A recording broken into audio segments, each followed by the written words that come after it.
नमस्कार। आप सभी का मेरी YouTube चैनल एक कथा पुराणों से में स्वागत है।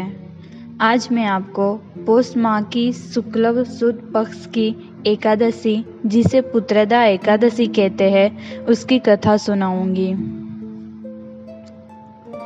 एक दिन अर्जुन ने पूछा, हे श्री कृष्ण, पौष माह में आने वाली एकादशी के व्रत के बारे में समझाओ।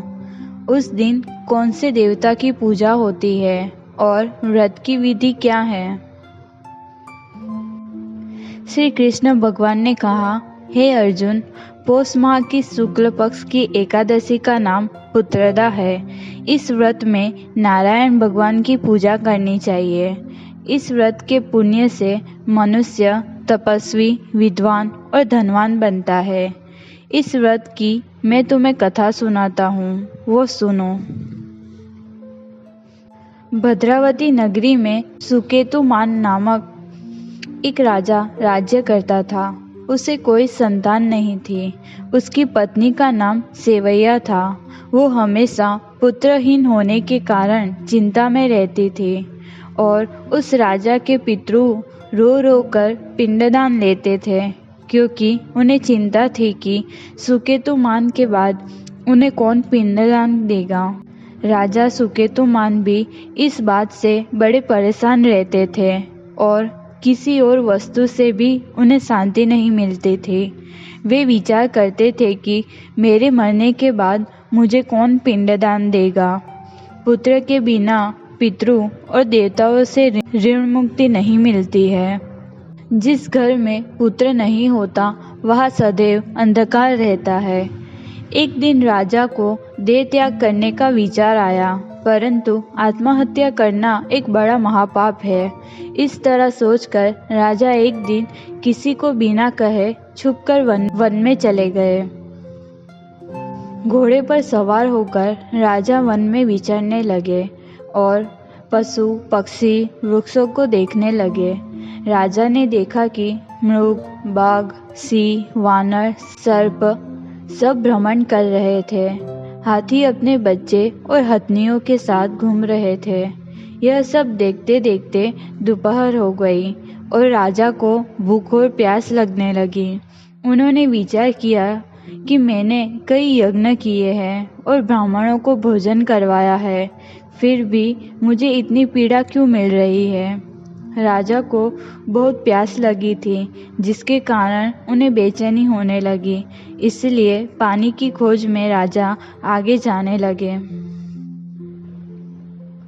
राजा थोड़ी दूर गए और वहां आगे उन्होंने एक सरोवर देखा।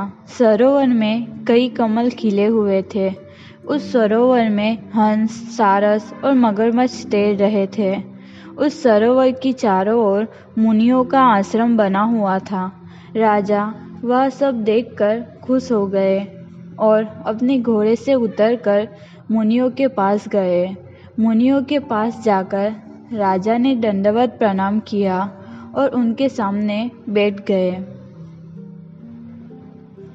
राजा को देखकर मुनि ने कहा, हे राजन, हम सब आपसे बड़े प्रसन्न हैं। आप यहाँ कैसे आए? राजा ने उत्तर दिया, हे मुनीश्वरों, आप सब कौन हो? किस कारण आप सब यहाँ पधारे हो?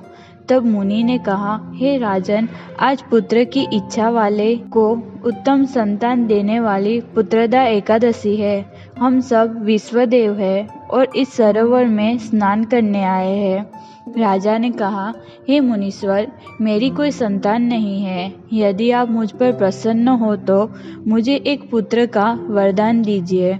मुनि ने कहा, हे राजन, आज पुत्रदा एकादशी है। आप उसका व्रत कीजिए। भगवान की कृपा से आपकी संतान प्राप्ति की इच्छा जरूर पूर्ण होगी।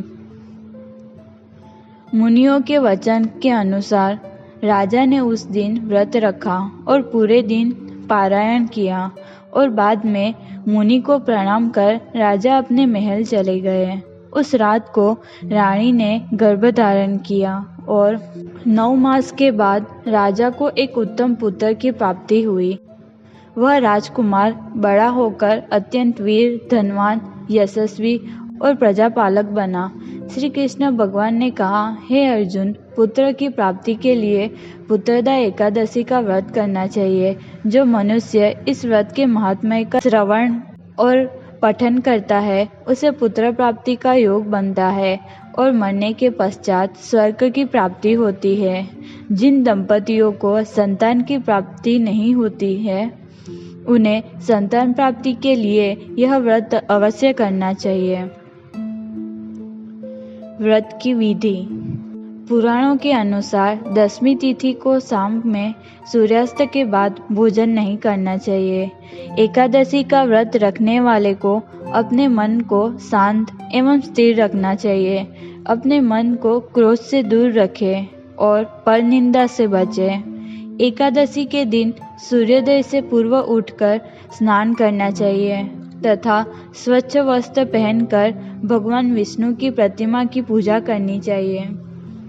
भगवान विष्णु की पूजा में तुलसी एवं ऋतुफल का प्रयोग करें और उनकी प्रतिमा के आगे एक घी का दीपक जलाएं।